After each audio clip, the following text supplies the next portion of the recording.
ನಮಸ್ತೆ ಆತ್ಮೀಯರೇ, ನಾನು ಮಣಿಕಂಠಾಜಿ ಯೋಗೋಪಾಧ್ಯಾಯ, ಬಾಬಾಜಿ ಅಷ್ಟಾಂಗ ಯೋಗ ಮತ್ತು ನ್ಯಾಚುರಲ್ ಹೀಲಿಂಗ್ ಸೆಂಟರ್, ಕೆಂಪೇಗೌಡ ನಗರ, ಮಾಗಡಿಮೇಡು, ಬೆಂಗಳೂರು. ಅನೇಕರಿಗೆ ಯೂರಿನೇಷನಲ್ಲಿ ಪ್ರಾಬ್ಲಮ್, ಅಂದರೆ ಅದರಲ್ಲಿ ಸ್ಲೋ ಯೂರಿನೇಷನ್, ಅಂದರೆ ಮೂತ್ರ ನಿಧಾನಕ್ಕೆ ಹೋಗೋದು, ಹನಿ ಹನಿಯಾಗಿ ಬಿಡೋದು. ಚಿಕ್ಕ ವಯಸ್ಸಲ್ಲಿದ್ದಾಗ ಯೂರಿನ್ ಅನ್ನೋದು ಫೋರ್ಸ್ ಇರ್ತಾರೆ. ಯೂರಿನ್ ಮಾಡಬೇಕಾದ್ರೆ ಸ್ನೇಹಿತರೆಲ್ಲ ಸೇರಿಕೊಂಡು ಗೋಡೆಗೆ ಆರಿಸೋದು, ಅಲ್ಲಿವರೆಗೂ ಮುಟ್ಸೋದು ಅನ್ನೋ ಥರ ಫೋರ್ಸ್ ಆಗಿ ಯೂರಿನೇಷನನ್ನು ಅಲ್ಲಿ ನಾವು ಕಾಣಿರ್ಬೋದು. ವಯಸ್ಸಾಗ್ತಾ ಇದ್ದಂಗೆ ಏಜ್ಡ್ ಪೀಪಲಲ್ಲಿ ಈ ಯೂರಿನೇಷನ್ ಸ್ಲೋ ಅನ್ನೋದು, ಯೂರಿನು ಹನಿ ಹನಿ ಬಿದ್ದಂಗೆ ಆಗೋದು, ಈ ರೀತಿ ಸಮಸ್ಯೆಗಳು ಅನೇಕರಲ್ಲಿ ಕಾಣ್ತಾ ಇರ್ತವೆ. ಅಂಥವರೆಲ್ಲರಿಗೂ ಕೂಡ ಈ ವಿಡಿಯೋದಲ್ಲಿ ಒಂದು ಕಲರ್ ಥೆರಪಿ, ಬಣ್ಣದ ಚಿಕಿತ್ಸೆ ಮುಖ್ಯನ. ಯೂರಿನೇಷನ್ ಸ್ಲೋ ಇದ್ದವರು ಅದನ್ನು ಫೋರ್ಸ್ನ ಮತ್ತೆ ಕ್ರಿಯೇಟ್ ಮಾಡ್ಬೋದು. ಯಾವ್ಯಾವ ಕಲರನ್ನು ನಾವು ಬಳಸ್ತಿದ್ದಾಗ ಇಲ್ಲಿ ಪ್ರಮುಖವಾಗಿ 4 ಕಲರನ್ನು ಬಳಸ್ತೀವಿ. Dark blue colour, red colour, orange colour ಮತ್ತು ಸ್ಕೈ ಬ್ಲೂ ಕಲರ್. 2 ಪ್ರಮುಖವಾದ ಚಾರ್ಟ್ನ ಆಧಾರಿತ ಮೇರೆಗೆ ನಾವು ಈ ಕಲರನ್ನು ಕೈಗಳಲ್ಲಿ ಹಾಕೋದು. ಒಂದು ಬೆರಳಿನ ಚಾರ್ಟ್, ಇನ್ಸರ್ಟ್ ಚಾರ್ಟ್ ಅಂತ ಬರುತ್ತೆ. ಒಂದೇ ಬೆರಳನ್ನು ದೇಹವಾಗಿ ತೆಗೆದುಕೋಬೋದು. ಇದು ತಲೆ ಭಾಗ, ಇದು ಎದೆ ಭಾಗ, ಇದು ಹೊಟ್ಟೆ ಭಾಗ. ಈ ರೀತಿ ಮತ್ತೊಂದು ಚಾರ್ಟು 10 ಬೆರಳುಗಳ ಆಧಾರಿತ ಒಂದು ಚಾರ್ಟ್. ನೋಡಿ, ಇಲ್ಲಿ ಆಲ್ರೆಡಿ ನಾನು ಕಲರ್ ಹಾಕಿದ್ದೀನಿ. ಎಲ್ಲಿ ಕಲರ್ ಹಾಕೋದು ಅನ್ನೋದನ್ನು ನಾನು ವಿವರವಾಗಿ ಹೇಳ್ತೇನೆ. ಅದೇ ರೀತಿ ನೀವು ಕಲರನ್ನು ಅಪ್ಲೈ ಮಾಡೋದು. ಕಲರ್ಗಳನ್ನು ಡೇ ಟೈಮಲ್ಲಿ ಅಪ್ಲೈ ಮಾಡಿ. ಹಾಗೆ ಕಲ್ಲರು ಹಾಕಿದ್ಮೇಲೆ ಒಂದು 3-4 ತಾಸು ಕಲರ್ ಇರಲಿ, ಉಳಿಸ್ಕೊಳ್ಳುತ್ತೆ. ನಂತರ ಕಂಪ್ಲೀಟಾಗಿ ಅಳಿಸೋದು. ನಮ್ಮ ಎಡಗೈನ ತೋರು ಬೆರಳು ಬಂದು ಅಗ್ನಿಯನ್ನು ರೆಪ್ರೆಸೆಂಟ್ ಮಾಡುತ್ತೆ. TCMನ ಪ್ರಕಾರ ಯಾವುದೇ ಒಂದು ಚಲನವಲನ ದೇಹದಲ್ಲಿ ಚೆನ್ನಾಗಿ ಸುಗಮವಾಗಿ ನಡಿಬೇಕು ಅಂದರೆ ಫೈರ್ ಇರಬೇಕು.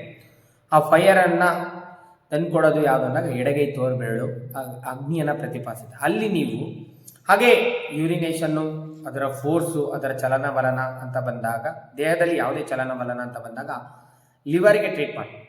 ಲಿವರ್ನ ರಿಪ್ಲೇಸಿಗೆ ನಾವು ಒಂದೇ ಬೆರಳು ಅಂತಂದೆ, ಇದು ತಲೆ ಭಾಗ, ಎದೆ ಭಾಗ, ಇದು ಹೊಟ್ಟೆ ಭಾಗ ಅಂದಾಗ ಇಲ್ಲಿ ಎಕ್ಸಾಕ್ಟಾಗಿ ಇದು ಗ್ರೀನ್ ಕಲರ್ ಥರ ಕಾಣುತ್ತೆ, ಸ್ಕೈ ಬ್ಲೂ ಕಲರು ಸ್ಕಿನ್ ಮೇಲೆ ಅಪ್ಲೈ ಮಾಡಿದಾಗ.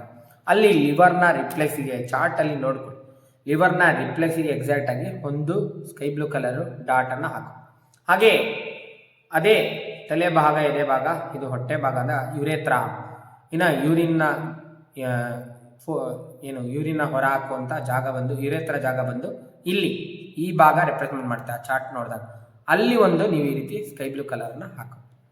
ಇಲ್ಲಿ ಎಡಗೈ ತೋರು ಬೆರಳಲ್ಲಿ ಅಗ್ನಿಯನ್ನು ಇನ್ಕ್ರೀಸ್ ಮಾಡಲಿಕ್ಕೆ ಈ ಲಿವರ್ನ ರಿಫ್ಲೆಕ್ಸ್ಗೂ ಯುರೇತ್ರದ ಅಂದರೆ ಯೂರಿನ್ನು ನಾವು ಹೊರ ಹಾಕ್ತೀವಲ್ಲ ಆ ರಿಫ್ಲೆಕ್ಸಿಗೆ ನೀವು ಜನನಾಂಗದ ಭಾಗಕ್ಕೆ ಇಲ್ಲಿ ಈ ಸ್ಕೈ ಬ್ಲೂ ಕಲರನ್ನು ಹಾಕಿ. ಅದೇ ರೀತಿ ಎಡಗೈನ ಮಧ್ಯ ಬೆರಳು ಬಂದು ಡೈರೆಕ್ಷನ್ನ ರೆಪ್ರೆಸೆಂಟ್ ಮಾಡ್ತೀವಿ. ಡೈರೆಕ್ಷನ್ ಮಿಸ್ ಆಗಿದೆ, ಡೈರೆಕ್ಷನ್ನು ಕಡಿಮೆ ಆಗಿದೆ, ಅದನ್ನು ನೀವು ಜಾಸ್ತಿ ಮಾಡಲಿಕ್ಕೆ ರೆಡ್ ಕಲರ್ನ ಯೂಸ್ ಮಾಡಿ. ರೆಡ್ ಕಲರ್ನ ಕರೆಕ್ಟಾಗಿ ಯಥಾಸ್ಥಿತಿಲಿ ಯುರೇತ್ರದ ಭಾಗಕ್ಕೆ, ಜನನೇಂದ್ರಿಯ ಅಂದರೆ ವಿಸರ್ಜನಾ ಭಾಗಕ್ಕೆ ಇಲ್ಲಿ ರೆಡ್ ಕಲರ್ನ ಹಾಕೋದು. ಈ ರೀತಿ ರೆಡ್ ಕಲರು ಒಂದು ಡಾಟನ್ನು ಹಾಕಿ. ಹಾಗೆ ವಿಂಡ್ ಇರಬೇಕು. ಯಾವುದೇ ಪ್ರಕ್ರಿಯೆ ಚೆನ್ನಾಗಿ ನಡಿಬೇಕು ಅಂದರೆ ದೇಹದಲ್ಲಿ ಫೋರ್ಸ್ ಇರಬೇಕು, ವಿಂಡ್ ಇರಬೇಕು. ಆ ವಿಂಡನ್ನು ರೆಪ್ರೆಸೆಂಟ್ ಮಾಡದೆ ಆಯುರ್ವೇದಿಕ್ ಆಕ್ಯುಪ್ರೆಷರ್ನ ಚಾರ್ಟ್ನ ಪ್ರಕಾರ ಎಡಗೈನ ಕಿರುಬೆರಳು ಅಲ್ಲಿ ನೀವೇನು ಮಾಡಬೇಕು, ಇಲ್ಲಿ ಡಾಟ್ ಹಾಕಿದ್ದೀನಿ ನೋಡಿ, ಈ ಡಾರ್ಕ್ ಬ್ಲೂ ಕಲರ್ನ ಸಹಾಯದಿಂದ ನೀವೇನು ಮಾಡಬೇಕು, ಎಡಗೈ ಕಿರುಬೆರಳಲ್ಲಿ ವಿಸರ್ಜನಾ ವ್ಯವಸ್ಥೆಯ ಭಾಗಕ್ಕೆ, ಜನನೇಂದ್ರಿಯದ ಭಾಗ, ಯುರೇತ್ರದ ಭಾಗಕ್ಕೆ ಡಾರ್ಕ್ ಬ್ಲೂ ಕಲರ್ನ ಒಂದು ಡಾಟ್ ಹಾಕಿ. ಹಾಗೆ ನಿಮಗೆ ಯೂರಿನ್ ಸ್ಲೋ ಇದೆ, ಯೂರಿನ್ನ ಹಿಡಿದಿಟ್ಕೊಳ್ತಾ ಇದೆ, ಯೂರಿನ್ನು ಹನಿ ಹನಿ ಆಗ್ತಾ ಇದೆ, ಫೋರ್ಸ್ ಇಲ್ಲ ಅಂದಾಗ ಪೃಥ್ವಿ ಜಾಸ್ತಿ ಆಗಿದೆ. ಪೃಥ್ವಿನ ನಾವು ಕಡಿಮೆ ಮಾಡಬೇಕು ಅಂದಾಗ ಬಲಗೈನ ಉಂಗುರದ ಬೆರಳು ಪೃಥ್ವಿನೇ ರೆಪ್ರೆಸೆಂಟ್ ಮಾಡುತ್ತೆ. ಇಲ್ಲಿ ನೋಡಿ ಎಕ್ಸಾಕ್ಟಾಗಿ ಅದೇ ರೀತಿ ಇದು ತಲೆ ಭಾಗ, ಎದೆ ಭಾಗ, ಇದು ಹೊಟ್ಟೆ ಭಾಗ ಅಂದಾಗ ಆ ಚಾರ್ಟ್ನ ಪ್ರಕಾರ ಲಿವರ್ನ ರಿಪ್ಲೆಕ್ಸಿಗೆ ಒಂದು ಆರೆಂಜ್ ಕಲರು ಡಾಟ್ ಹಾಕೋದು ಈ ಸೈಡಲ್ಲಿ. ತದನಂತರ ಯಥಾಸ್ಥಿತಿಲಿ ಈ ಯೂರಿನ್ ಮಾಡೋ ಜಾಗ ಅಂದರೆ ಯೂರಿನ್ನ ಯುರೇತ್ರದ ಭಾಗ, ಈ ಭಾಗಕ್ಕೆ ನೀವು ಒಂದು ಆರೆಂಜ್ ಕಲರು ಡಾಟ್ ಹಾಕಿ. ಹಾಗೆ ಆಯುರ್ವೇದಿಕ್ ಆಕ್ಯುಪ್ರೆಷರ್ನ ಚಾರ್ಟ್ನ ಪ್ರಕಾರ ಬಲಗೈನ ತೋರು ಬೆರಳು ಮೇಲಿಂದ 3ನೇ ಜಾಯಿಂಟು ಕಿಡ್ನಿಯನ್ನು ರೆಪ್ರೆಸೆಂಟ್ ಮಾಡುತ್ತೆ. ಕಿಡ್ನಿಲಿ ಫೈರನ್ನು ಜಾಸ್ತಿ ಮಾಡಲಿಕ್ಕೆ ನೀವೇನು ಮಾಡಬೇಕು, ಸ್ಕೈ ಬ್ಲೂ ಕಲರ್ನ ಇಲ್ಲಿ ರಿಂಗ್ ಟೈಪು ಹಾಕೋ. ಇಷ್ಟು ಕಲರ್ಸ್ ಇದರಲ್ಲಿ ಹೆಂಗೆ ತೋರಿಸಿದೀವೋ ಅದೇ ರೀತಿ ಕಲರ್ನ ಹಾಕೋ. ಇಲ್ಲಿ ಪೃಥ್ವಿನ ನಾವು ಯೂರಿನೇಷನ್ ಸ್ಲೋ ಆಗಿದೆ ಅಂದಾಗ ಪೃಥ್ವಿನ ಕಡಿಮೆ ಮಾಡೋದಕ್ಕೆ ಆರೆಂಜ್ ಕಲರನ್ನು ಬಳಸೋದು. ಕಿಡ್ನಿಲಿ ಫೈರನ್ನು ಇನ್ಕ್ರೀಸ್ ಮಾಡಲಿಕ್ಕೆ ಸ್ಕೈ ಬ್ಲೂ ಕಲರ್ನ ರಿಂಗ್ ಟೈಪ್ ಹಾಕೋದು, ಬಲಗೈನ ತೋರ್ಬೆರಳು ಲಾಸ್ಟ್ ಜಾಯಿಂಟಿಗೆ, ಮೇಲಿಂದ 3ನೇ ಜಾಯಿಂಟಿಗೆ. ಹಾಗೆ ಫೈರ್ ಅಂತ ಬಂದಾಗ ಎಡಗೈನ ತೋರ್ಬೆರಳು ಫೈರ್ನ ರೆಪ್ರೆಸೆಂಟ್ ಮಾಡುತ್ತೆ. ಅಲ್ಲಿ ಲಿವರ್ನ ರಿಪ್ಲೇಕ್ಸ್ಗೆ ಒಂದು ಸ್ಕೈ ಬ್ಲೂ ಕಲರ್ ಡಾಟು, ಮತ್ತು ಯುರೆತ್ರದ ಭಾಗಕ್ಕೆ ಜನನಾಂಗದ ರಿಫ್ಲೆಕ್ಸಿಗೆ ಒಂದು ಸ್ಕೈ ಬ್ಲೂ ಕಲರ್ ಡಾಟ್ ಹಾಕೋದು. ಹಾಗೆ ಡೈರೆಕ್ಷನ್ನ ಇನ್ಕ್ರೀಸ್ ಮಾಡಲಿಕ್ಕೆ ಜನನಾಂಗದ ಭಾಗದ ರಿಫ್ಲೆಕ್ಸ್ಗೆ ರೆಡ್ ಕಲರ್ ಹಾಕೋದು. ಹಾಗೆ ಚಲನೆಯನ್ನು ಜಾಸ್ತಿ ಮಾಡೋಕ್ಕೆ ಒಂದು ಡಾರ್ಕ್ ಬ್ಲೂ ಕಲರ್ ಡಾಟ್ ಹಾಕೋದು.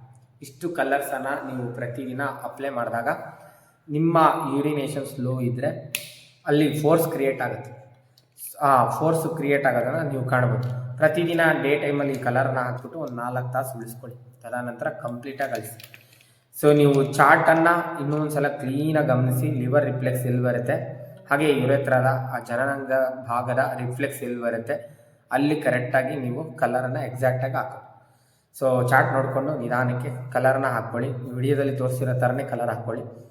ನಿಮ್ಮಲ್ಲಿ ಚೇಂಜಸ್ಸನ್ನು ನೀವು ಕೆಲವು ದಿನಗಳಲ್ಲಿ ಕಾಣ್ಬೋದು. ಈ ಏಜ್ಡ್ ಪೀಪಲ್ಗೆ, ವಯಸ್ಸಾಗಿರೋರಲ್ಲಿ ಯೂರಿನೇಷನ್ನು ಸ್ಲೋ ಆಗಿರೋದನ್ನು ನಾವು ಕಾಣ್ಬೋದು. ಆ ರೀತಿ ನಿಮ್ಮ ಸುತ್ತಮುತ್ತಲಲ್ಲಿ ಯಾರು ಯೂರಿನೇಷನ್ ಸ್ಲೋ ಇದೆ ಅನ್ನೋರಿಗೆ ಈ ವಿಡಿಯೋವನ್ನು ಶೇರ್ ಮಾಡಿ. ಈ ವಿಡಿಯೋದಲ್ಲಿ ಇರ್ತಕ್ಕಂಥ ಮಾಹಿತಿಯನ್ನು ಸದುಪಡಿಸ್ಕೊಳ್ಳಿ. ತಮಗೆಲ್ಲರಿಗೂ ಒಳಿತಾಗಲಿ. ಶುಭ ದಿನ. ನಮಸ್ಕಾರ.